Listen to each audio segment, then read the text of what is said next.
Hello, everybody. Welcome to the Business Communication courseware walkthrough. We've got Tom and Elaine with us today. My name is Darlene Kirby. I'm from the Student team. And first, let's get started with where are you guys viewing from today? You want to just chat that in the chat over on the right-hand side. We'll get that started as we welcome people in. Oh, awesome. Suzanne's from Texas. That's where I'm originally from. Right now I'm in Idaho Falls, where Stukin HQ is, so it's quite different, but it's getting hot here now, so I feel kind of like I'm home. But awesome. For those who are joining us today, if you're new to Stukin, we have a Facebook group that we invite all of our professors to. This is a great opportunity to get updates, but then also this is for you to network as well.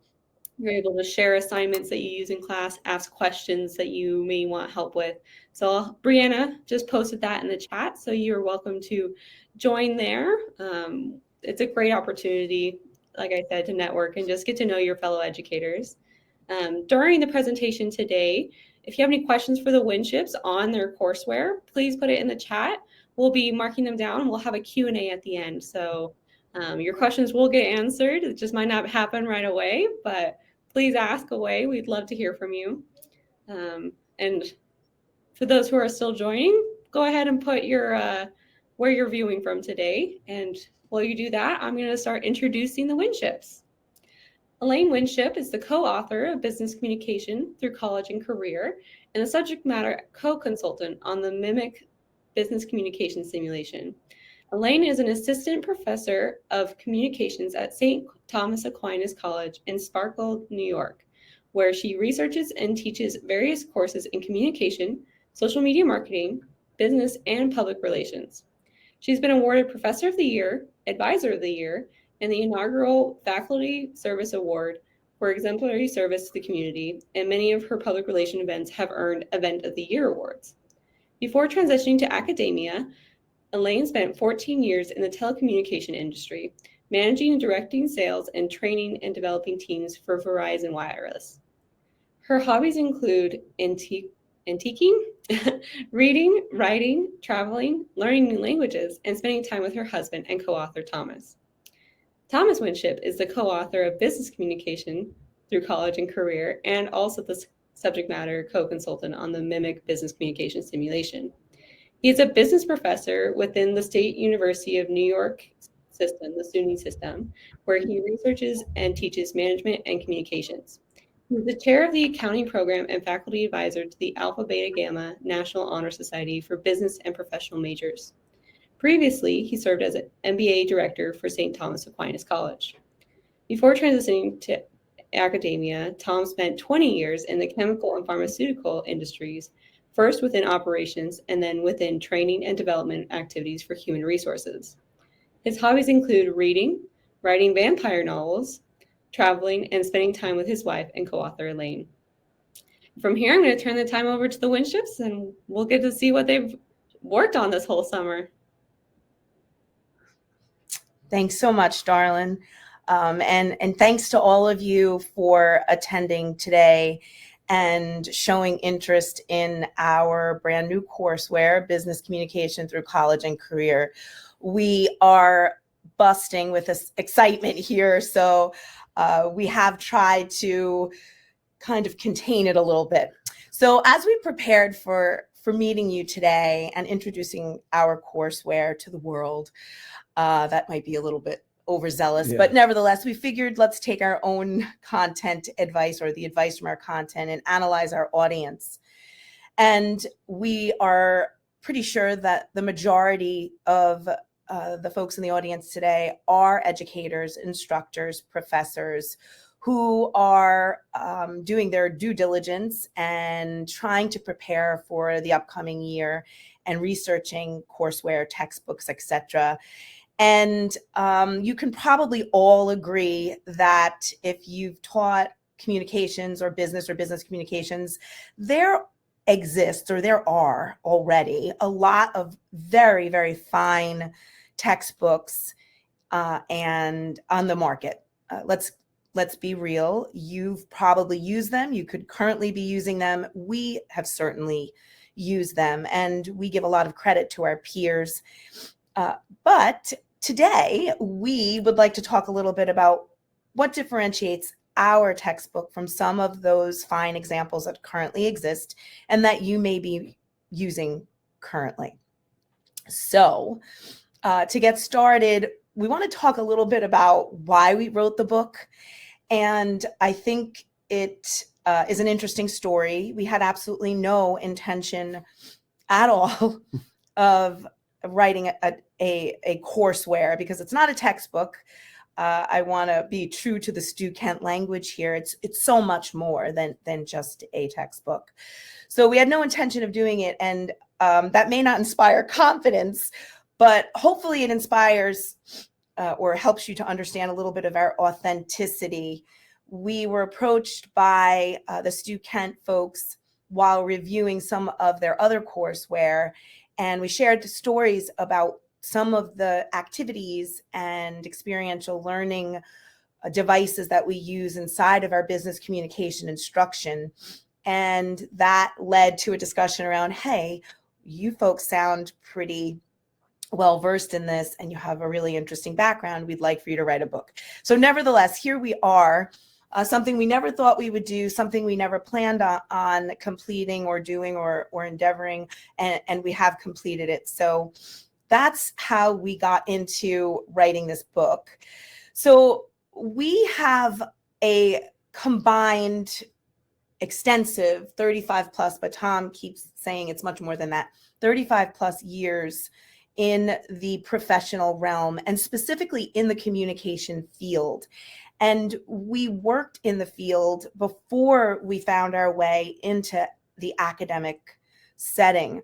So I think right there, we are a lot different from some of our peers who have some of the major textbooks on the market. So what happened is we started teaching courses in communication as new professors, instructors, and we thought, wow, some of these things in these textbooks just simply don't match what happens in the real world. And then we thought, whoa, yikes. There's some very serious deficits or gaps in these textbooks that we need to fill in. So as many of you probably do to some extent, we started doing what we like to call major patchwork to make up for what we knew needed to be taught to our students to make them as successful and as effective as they could be as communicators in the business context. So we did all of these additions in terms of content and activities and various experiential assignments. And this is why we're so excited, because now we do not have to do that. We wrote a book that we believe really covers all the bases, not only for professors, but especially for students.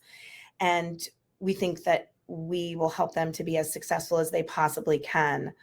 We don't want to waste time today on stories and reports, but we have countless, feedback from our students on this particular course, on the activities that we've included in this course.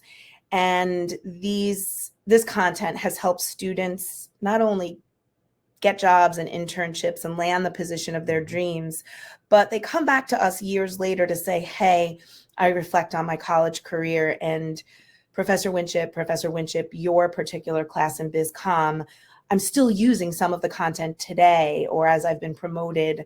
And we hope that if you delve into this book with us today, you'll get a sense for those types of things, because we really believe that they're most important to all of us as educators, making a difference, which is one part of the Stu Kent mission, but making a difference in both of our professor and our students' lives.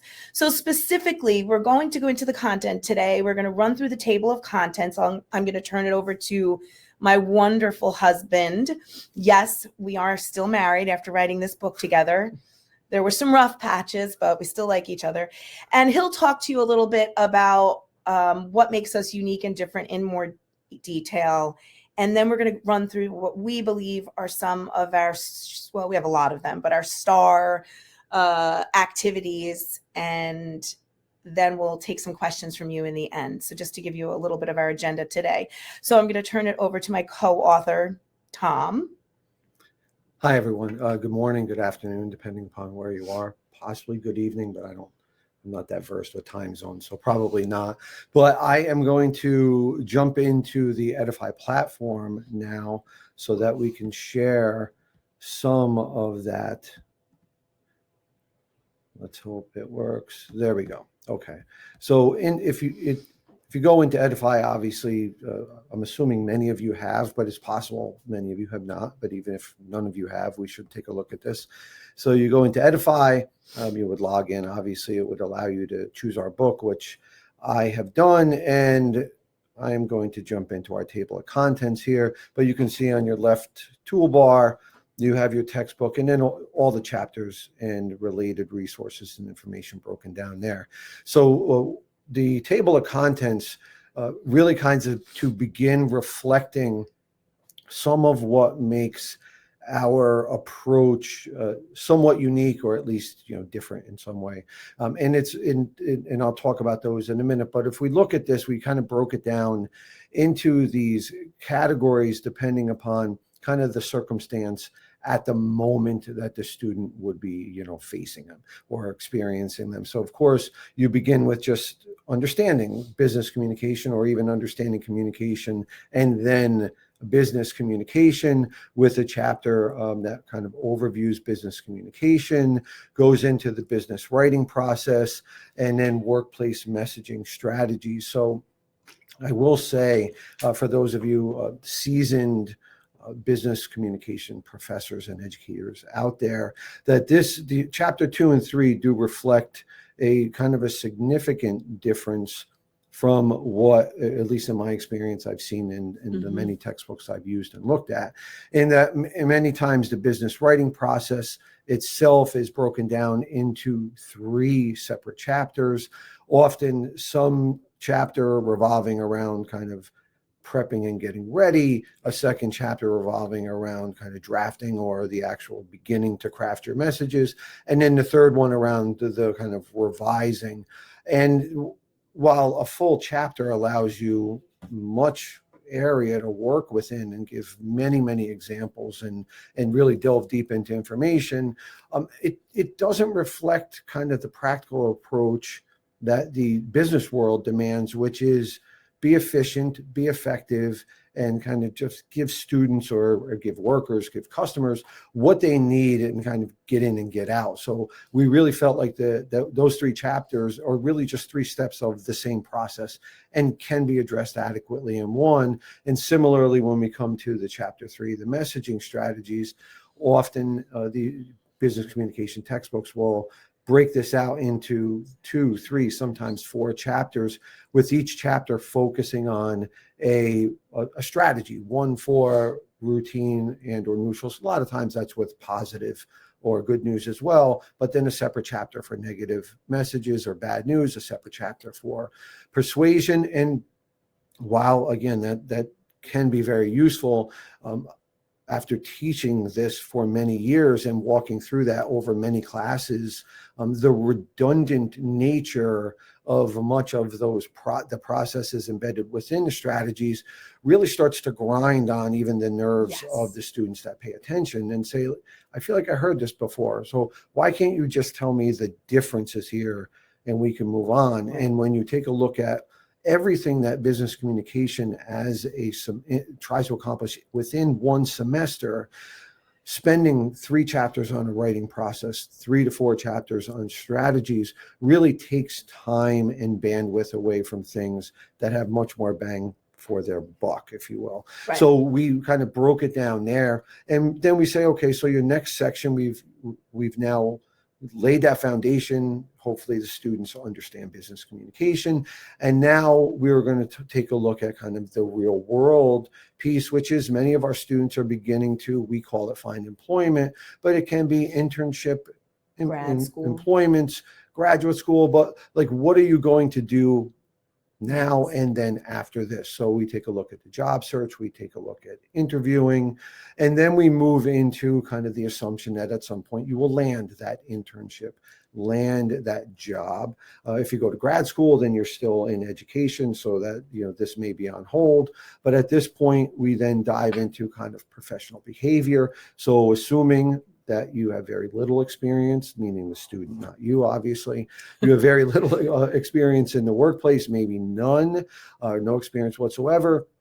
Let's talk about some again, simple, practical expectations of the workplace, some ways to be very effective in communicating and interacting with customers, employees, your bosses, etc.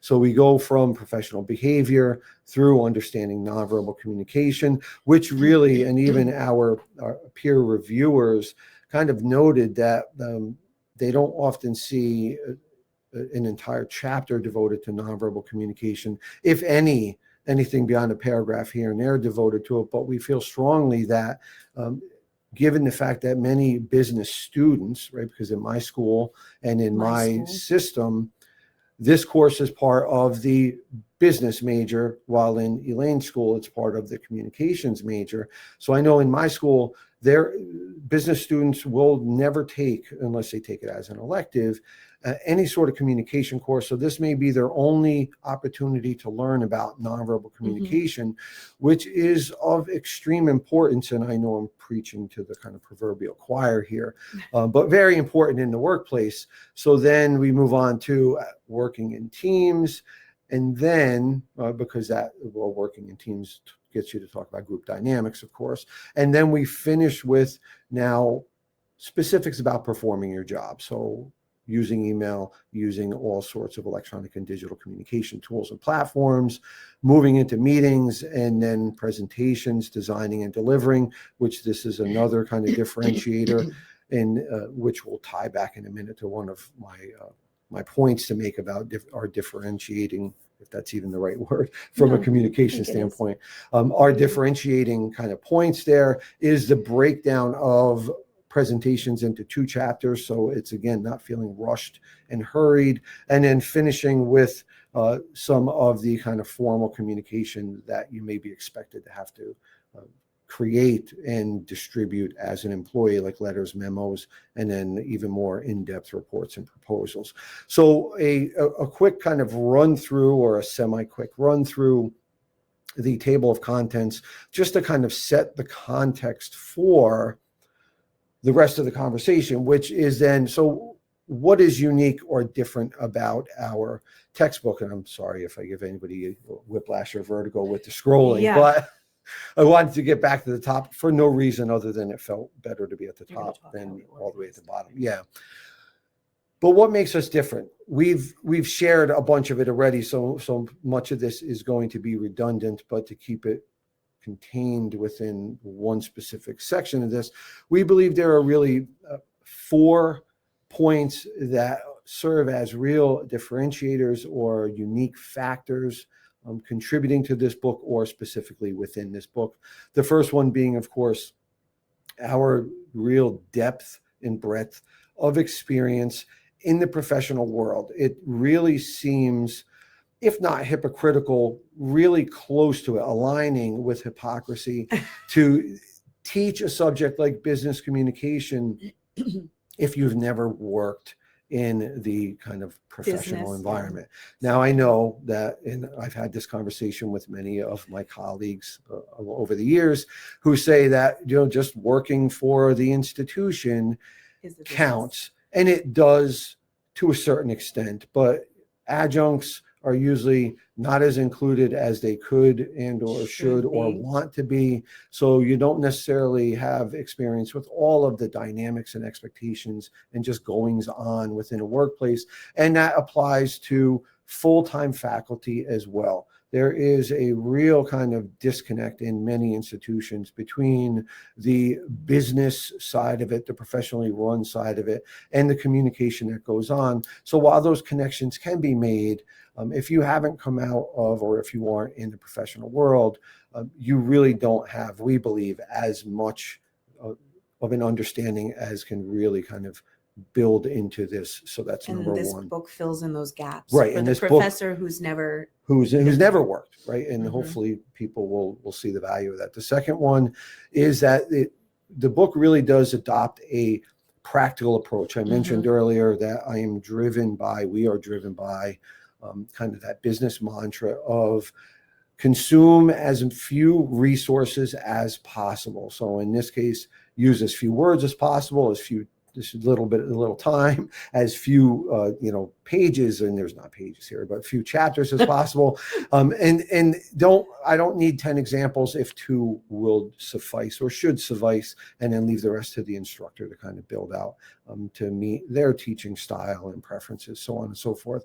So this practical approach focuses on, and this is why I looked at the table of contents before I started this, from a kind of a progressive skill building approach that says, what does the student need to know, understand, to be able to do first before moving on to the next, before moving on. And as Elaine mentioned earlier, this is a topic, one of many in a student's college career, but certainly one that we are near, or that is near and dear to us, that students can use well into their careers, right? So it begins with right away and then well into their careers. We are decades into our careers and obviously still using many of the principles and practices and templates and approaches here. So it really doesn't end. And it also transcends the business world, the ability to effectively communicate while it has some specific aspects within the business world, doesn't mean that that's the only place that you're able to be effective. If you can effectively do that,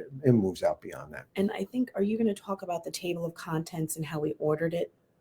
Well, I sort of did, but so I mean, if you look at the table of contents, just to piggyback on what you said, and not to interrupt you, but you can take a sip of water now. Thanks.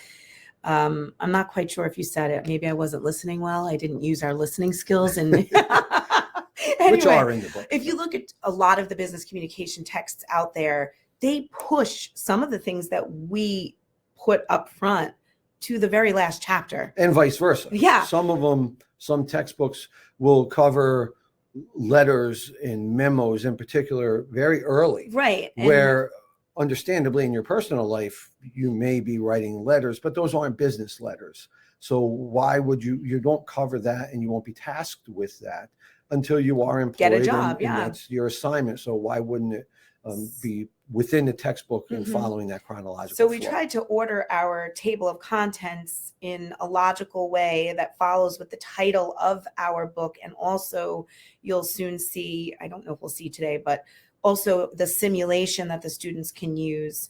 And really, if you look at the way that we've ordered things, it's the way we teach now. When we use some textbooks on the market, I start with the very last chapter in the book sometimes, Right. which is, well, I'll start with writing and then I'll pop chapter 14, which is usually presentation skills, right up front in the class, because I want them to use them throughout. So very much what you were speaking about in terms of giving students what they need now, giving them an orderly approach to the content, something that's new and fresh and is not like anything else on the market, and then helping them use the information in class right away and then continue to use it throughout their career. So I interjected there, but we have turned the traditional table of contents for BizCom books on its head, essentially. In many ways, right. In many ways. And it's something that I guess we take for granted. But as you were going through the table of contents, I said, whoo, I forgot that. We should remember. It's very different. We should remember to mention it because it is different. Okay. So I'll turn it back to you, darling. Thanks. So the third of 4 differentiators has already, I've already said it, it's already come up, and that is in fact that it does kind of usher the student through, and not just college and career as the name says, but through being a student, through those kind of exploring opportunities, whether they're internships, grad school, whatever, into employment, and even through, extending into their career. And then, so the 4th differentiator, which we have somewhat intimated, if not alluded to, but is really, I left it for last, although it may be, in fact, the most important one, is that we really believe that this courseware strikes an effective and adequate balance between its focus on other communication than writing, and in particular the oral communication piece. So I just find when I work through the many business communication textbooks I review and or have used, that there is a lot of attention on writing. And granted, in the workplace, with the right positions, there can be a lot of writing, especially with a still predominantly email-driven kind of communication workplace out there. But oral communication is really kind of given a short thrift in this, where typically, even if there is 2 chapters on it, or there are 2 chapters on it, it's often one chapter, and it's really kind of a hit and run, and it just does students and future workers such a disservice. Not because, and I say this, I jump into this because my students often will kind of jump in at this moment, and this is where you begin to get the pushback that says, oh, they're actually listening to me. But they push back with, I absolutely despise presentations. I don't plan to ever do presentations. I will take the day off. I won't take it. I'll find another job if that's the case. So while when we talk about oral communication, it's not just presentations. Right, it isn't just presentations that we're talking about. Although we find that focusing on becoming very good at designing and delivering presentations then pays the dividends in every other aspect of oral communication, because the ability to effectively craft, and this is now mentally, right, in your mind, craft an argument, come up with main points, defend.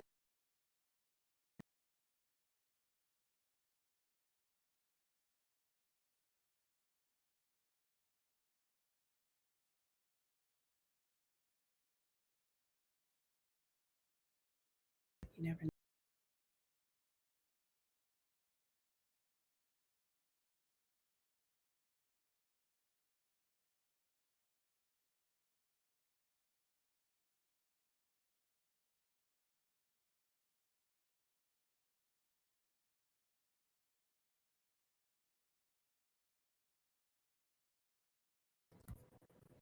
Welcome to the world of Zoom or virtual meetings. We are glitch. Back. Can we be heard? Can somebody just chat? Put a message in the chat to tell us. Okay. Yes, yay. And were we on? Was I walking my way through? Yeah, we planned that. That is a business communication. What do you do when you drop off of a meeting because of your internet connection? My question is, was I on point 4? Were we on the whole? Yeah, I wonder where we left off. Can somebody say where we were at? We thought we were speaking about the importance of oral communication. The importance of oral communication is where we left. Okay, great. Thank you, Christine. Thanks, Amber. We cut out for 30 seconds. Awesome. Okay, so to kind of conclude that, we have to get through we the really exercises. We have 10 minutes. Try to find a balance between the importance of written communication and oral communication, because even that the 3x3 so-called or quote-unquote writing process is a 3x3 communication process, right? While in everyday conversation, we aren't taking time necessarily to prep what we're going to say and then think of it and revise it. For important conversations, you should. Right? So we think that, to sum up, that the fourth one is we found an adequate balance between not only written and oral communication, but also nonverbal, also visual, but certainly written and oral communication, which we have not been able to find in any other textbooks that we work with. So with that, we have 10 minutes approximately to go through 2 of our favorite, I guess, activities or chapter highlights. One of the things that we do try to, even within the assignments, discussions, if it's online, or in-class discussions, if it's an exercise, we try to focus on as much of kind of skill application, even evaluation, versus just simply regurgitation and memorization in that. So all of the chapters really have that opportunity to take a situation and apply the information, and hopefully even apply earlier information as it progresses. But one of the projects that has multiple assignments in it, but which students find yields the biggest kind of result for Return, them yeah. or return on their investment is in fact the employment project that we have, which captures or which covers chapters 4 and 5, which I'm going to share with you now. So for those who haven't been in Edify before, I did click on chapter 4, which is a job search, and you can see the separate sections here. And then a lot of the resources at the bottom, from the quizzes through the assignments. I am going to jump into the project, right, and show you this. And you see here it covers chapters 4 and 5. So in this case, it's duplicated in both chapters 4 and 5. But part 1, And this could be used as a midterm project. I often do. We both do. On some occasions, given a different textbook and a certain amount, I guess, of laziness on my part in not wanting to deconstruct and reconstruct, it has also been a final project. Yeah, it can be, it's very versatile. Right. Because there are a lot of components to it, it is not something that we would recommend ever saying, like, assign it and give students a week to do it. Oh, no. Yeah, unless you want students. You're doing a disservice to the project. Absolutely. And like we said, the end result.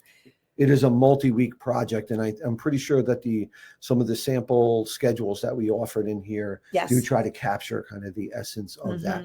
But in this case, it will follow the employment search project, will follow the chronological and in many ways the transactional approach that students will have in trying to search for and find employment.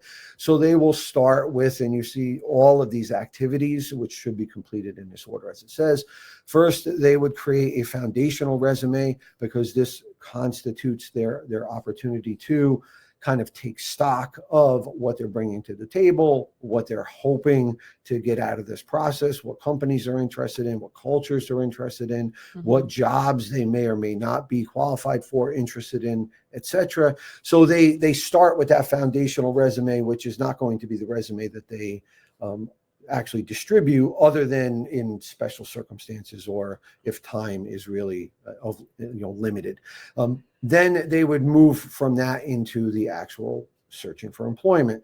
They would find a job ad that they would believe that they can actually speak confidently to and be qualified for upon graduation, or if there's now. And sometimes we allow students to use an internship for this. They do, yeah, an internship. So depending upon what level of students you have in your class. Yeah, absolutely. Seniors, juniors. And they take that job ad, they then dissect it, and of course these are covered within the body of the chapter. Right. But they dissected the job ad to find keywords, phrases, information that should help them with the rest of their communication, or all their communication related to this, all the way out through the interview. And then if they were to land the job, prepping for being successful within that job. So they do their dissection, they research the company, they then use all of that information to create their solicited cover letter. It doesn't have to be a letter, obviously it can be an email. But in this case, a letter is usually what is assigned, just to force them to do that.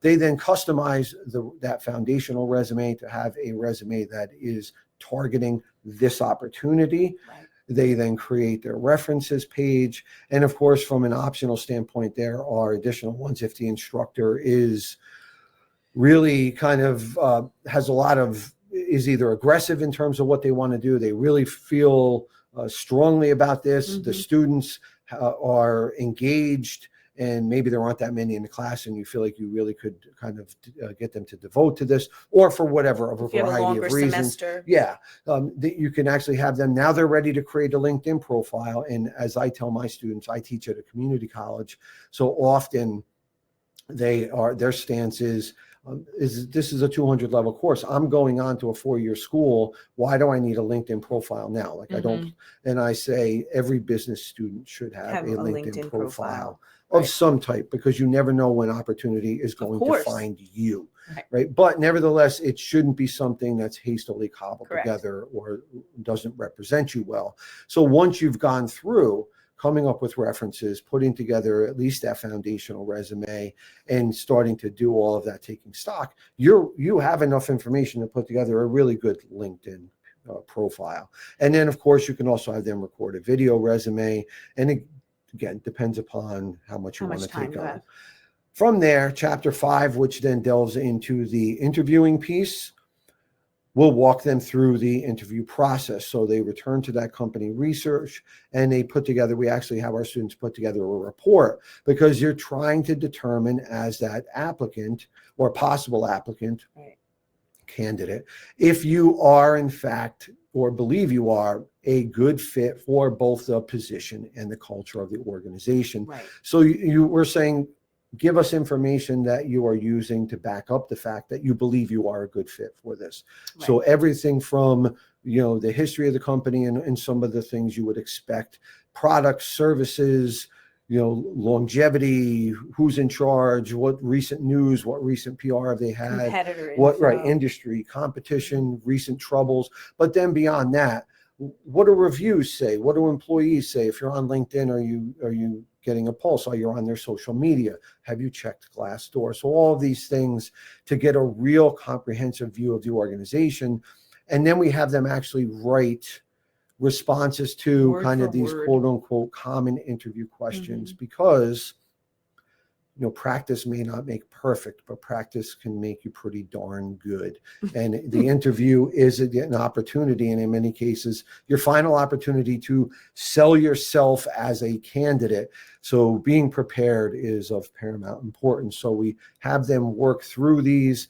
And again, can you really kind of bend and flex with this? Yes. Absolutely. I have taken semesters where I have, instead of having students pick a job ad, I have picked 5, 7, 10 job ads that are reflective of the kind of various opportunities, many entry level, that these students could qualify for, and make them select from them. And then depending upon which position or which ad they select, the questions that they answer here are customized so that they are much more specific to that opportunity and what they may see. Right. Also, students can prep because they can take this with them and they can continue to Right. work This on is it. something, if they put a lot of work into some of the standard questions, they can use over and over again outside of the classroom. Sure.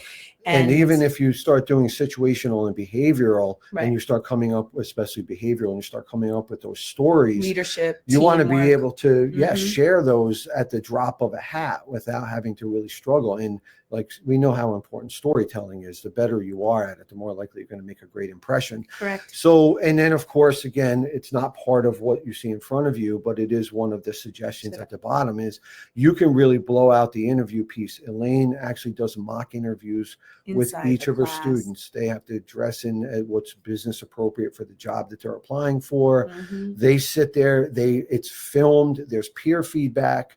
They have to do a self-assessment. And my school, I have worked both with the Career Center, where they have done the mock interviews. I've done the With mock you. interviews. We've both done it where we've worked with HR representatives from local businesses that hire our students and had them come in and do mock interviews. So you can have a lot of fun with it, but fun in a way that pays back. So you can do a lot. And then, because I know we're running out of time, Right. there are some of the general kind of follow-up Follow-ups, activities, the thank you message to the interviewer, the message to the references saying, hey, I just interviewed for this position, be on the lookout for it. And then I think that may be it in terms of this, but we think it's very representative of a kind of comprehensive assignment or project Right. that has such significant potential for impact. Yes. That we just can't speak strongly enough to it.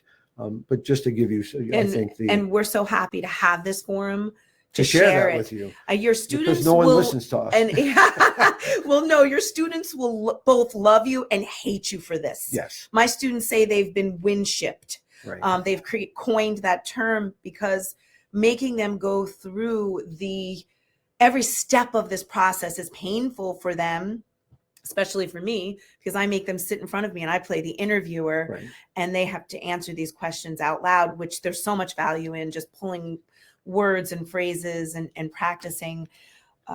It's really tough. It's what I call the good kind of stress. It's stretch, I tell my students, but it's because of that, I think, that they go out to the real interviews and they're so successful. They say, wow, Professor Winship, what we did in your class was hard compared to what the real interview was like. They asked the same questions and I was ready. So I think this might be a really good time because I know we have about 1 minute Well, left. let me just interject okay. one piece. I want to talk because, about the simulation. So. Okay, but it relates to being one of my Winship. earlier points, which was one of the things that makes us unique, right? A mock interview is the perfect example and support for why there needs to be more attention paid to oral communication or practicing right? expression, and also expression.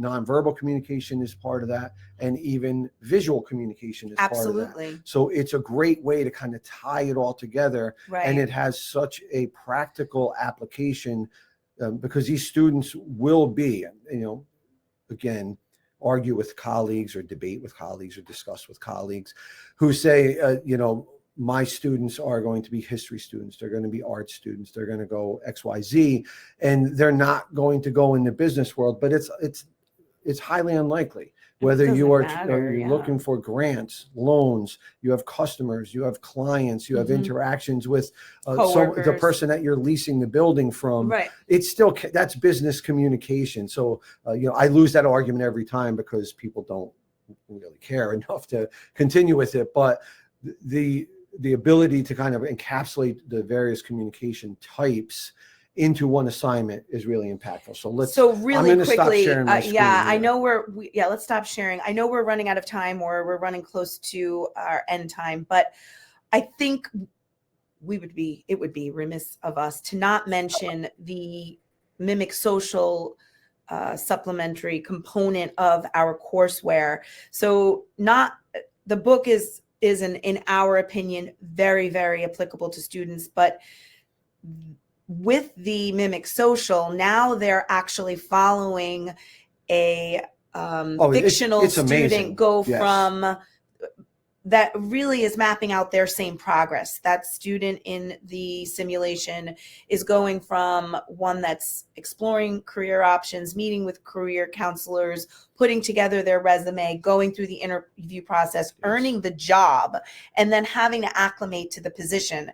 So the two together, the courseware and the simulation together are really, I know it's ours and we're definitely biased, but it's just a home run. Right. But we can speak to the fact that we have used the social media simulation, right? Mimic Social. We've used the public relations simulation, and regardless of what it is, the amazing aspect of it, the interactive nature, the technological component, or all the above and more, students really respond when you add in that component. So we're beyond thrilled that it is not just a textbook, that it's courseware, and that there is this simulation add-on, because it just takes it from 0 to 100 in 3 seconds, which is for us. It really seems like a dream come true. Yeah. And it's not for us. It's for our students. Right. And as professors who endeavor to teach such a complex concept, such as business communications, it really is, I think, hands-on, easy to use, and you'll find it really fun to teach. Yeah. Yeah. I think that's it, darling. I know we're over time. The Winships are very wordy, the wordy Winships. It was great. Thank you. We did put up a pop-up for the simulation. I know when you were talking, Elaine, you mentioned it was Mimic Social. I know. You know why? Because I'm used to teaching Mimic Social. It's Mimic Business Communications. But it's okay if you buy Mimic Social too. Yeah, why not? But just wanted to let the audience know that the simulation they were talking about, where they're walking through that process, is. Thank you, darling. Thank you. Oh, it's all our good. Communication skills again. We need to work on them. It works. Presentations can be difficult, but we do have some questions. So, how does this material address the deficiencies noted by employers with grammar mechanics? The glib kind of response that I want to throw out there, and of course I am throwing out there, is it doesn't do a lot to do that. I actually made sure that we have somewhat of a disclaimer, at least once or twice through there, that says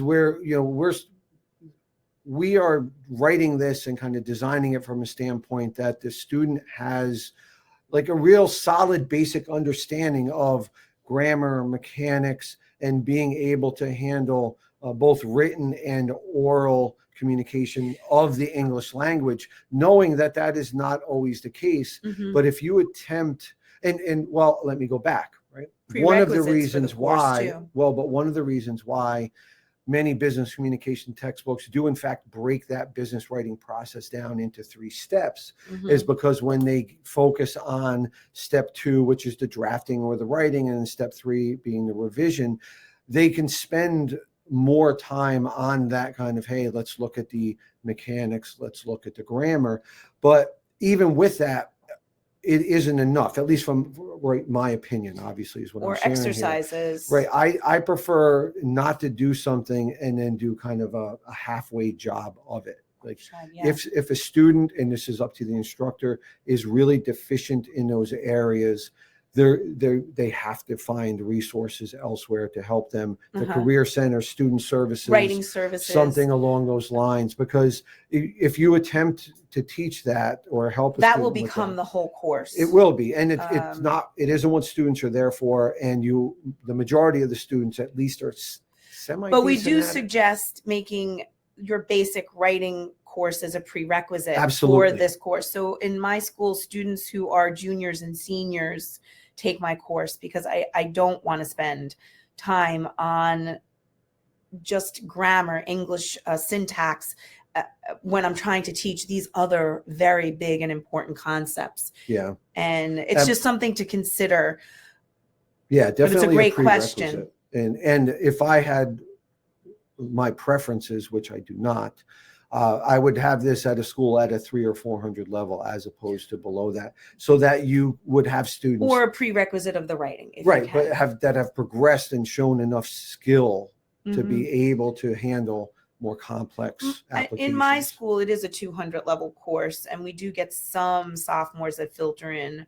Juniors and seniors get a lot more out of it because they're using the concepts immediately. They're either currently working, interning, looking for internships, getting ready to apply for grad school, getting ready to apply for jobs. Right. But they've also But proven been that through they can their be successful, basic writing skills, up till taken that all point. of their general education courses, things like that. Sure. Okay. Awesome. Well, it looks like you kind of answered the next question, which was if this was designed for freshmen, sophomore, juniors, or seniors. Yeah, so that's great. So I'm getting it's designed for all. anyone It is and designed for all. I mean, there's so many things you can do with it. I Right. think I would love to break it into 2 courses. Me too. If I had honestly. my druthers, I would do that as An well. early kind of foundational course that possibly would be at the freshman level, and then the upper level one that really delved into more complex persuasion and things of that nature. I think what makes the courseware very flexible is if you're teaching freshmen, then you're going to highlight and you're going to emphasize different chapters, right? You might be much more heavy on the writing aspect and using all of our suggested resources for those chapters, and really heavy on just that whole concept of searching yourself before you start searching for a job. Whereas if you were teaching your juniors and your seniors, you might pull off of those areas and really hit heavily on the areas of the actual interview, the actual presentation, putting together your sales pitch or elevator presentation, understanding your nonverbal and what messages you're sending, because you're getting ready to step into that corporate or business or a real world. Right. So you can use it for all, Yeah, I think. it's flexible. I mean, even high schoolers could benefit from this, I think. Yeah, handled correctly. Handled correctly, Yeah. yes. We'll have to work on getting that added to our high school. But there's a question on if these activities that you mentioned, we did share the assignment in the handouts for everybody, but if they come with sample rubrics. Now, this is something that you can speak to, I can speak to, but I know that it's something that we're hearing from educators that they want more of these rubrics across all of our products. So we're going to start working on them. But I think for this course where we don't have specific rubrics or how to grade it, but we do have instructions for educators on how to go about the assignment? We're in the process. We're well, thinking about adding it. Well, we've gone back and forth kind of internally, and then even with the student team about this. Rubrics are tough, just like with these skills. Well, anyway. not only that, but now you're really starting to get into questions of academic freedom and differences within your institution. So, for instance, in my institution, this course, business communication, satisfies institutional learning objectives for oral and written communication. So our rubrics are driven by the need to kind of and to then filter those up through to be approved through the state educational, SUNY system that overrides that. So they wouldn't work very well for almost anyone that didn't have a very similar kind of dynamic. And once you start saying, well, let's try to put together either water a rubric down so much that it's useless to nobody, right, or it's only useful to a very few. So we took kind of the coward's way out, and we said, we won't do any, and we'll hope nobody asks. So but we are thinking of, we're just, if we put a rubric in, let's say for presentational speaking, the simulation has rubrics. Yeah, I was just going to say that, and we don't want to water down the skills. Oh, so if this is on the rubric, this is all I really need to teach. This is all I need my students to do. And then they're missing so much of the other important aspects. We aren't against it. Some things are not measurable. Right. But they are not available now. Yeah. Let's put it that way. Gotcha. Yeah. So the next question, you mentioned the simulation. So I want to jump into this question on what software do you use for a video or a mock interview? I know that you can mention what you've past used. I know the simulation has that software in it, so people can record themselves, practice interview, mock interview, all of that. And it does come with a rubric for peer evaluation. But yes. So, well, the software we use I use no software. I actually play the interviewer, but when you do it live. But when I teach it live, we do use our school offers Moodle rooms, and we have used, it's now called Flip, right? Well, Flipgrid changed to Flip. So we've used that for presentation skills.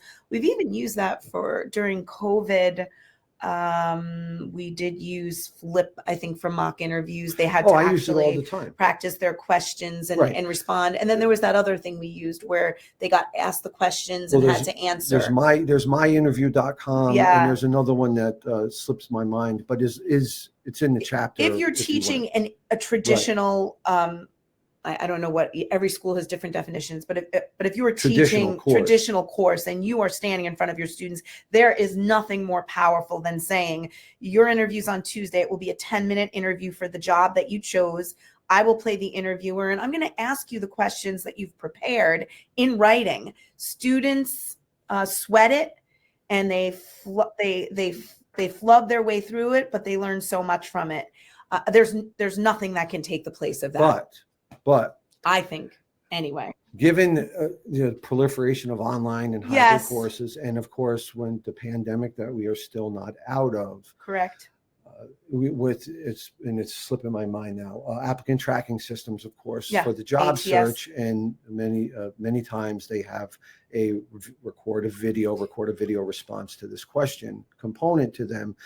Flip is a perfect way to do that. It has an app, it has an online component to it, and you can set it up exactly like that, where you can say, this is question 1, please tell me a little bit about yourself, and the student only records a response to that, and it goes into the system, and then so on and so forth, so you can control it. We've used that very successfully. And I have yet to have a student that wasn't able to navigate it.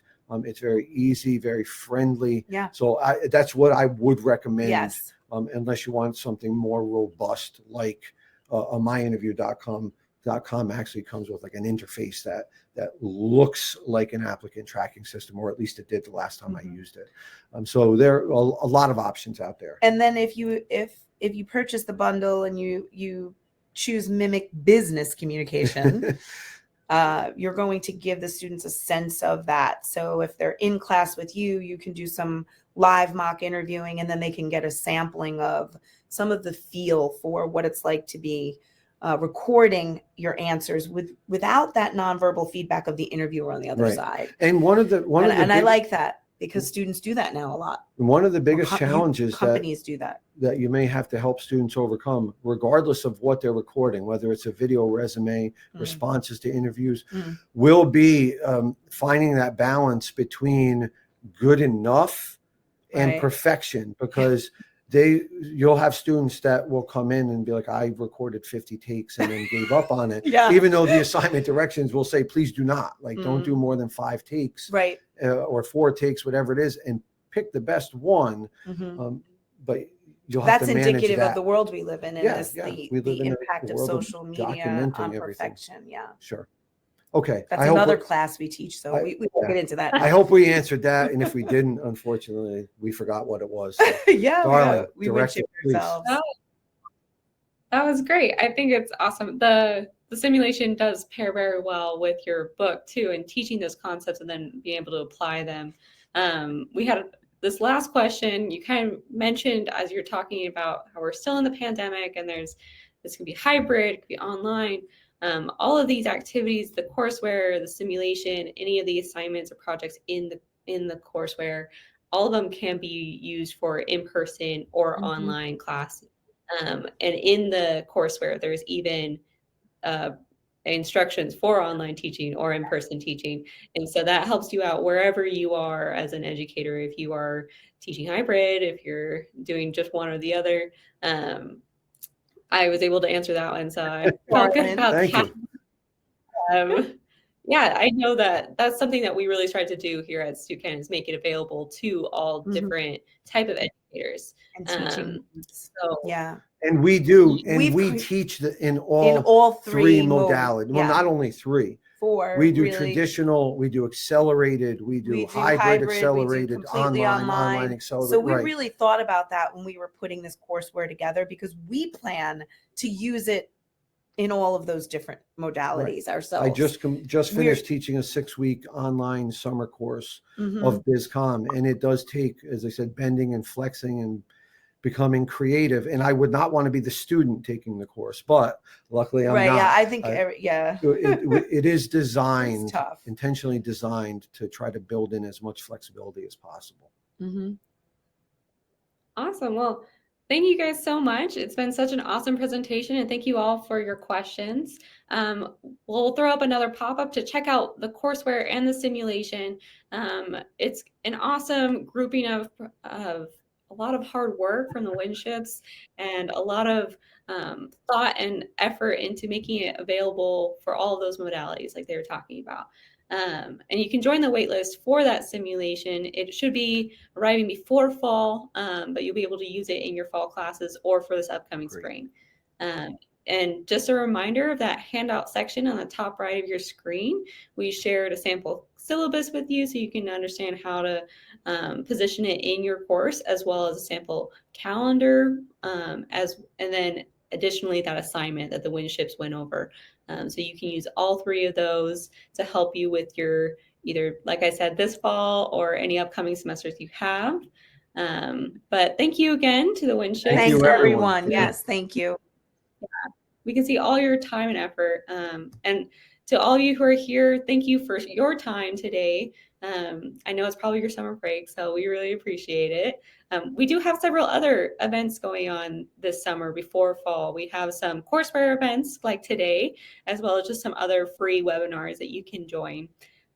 So we have that up where we'd love to see you there. If you know anyone who teaches some of these upcoming classes, we have like sports marketing coming up, which is kind of a new one for us, so it's very exciting. But invite them to come with you. We'd love to have as many as we can.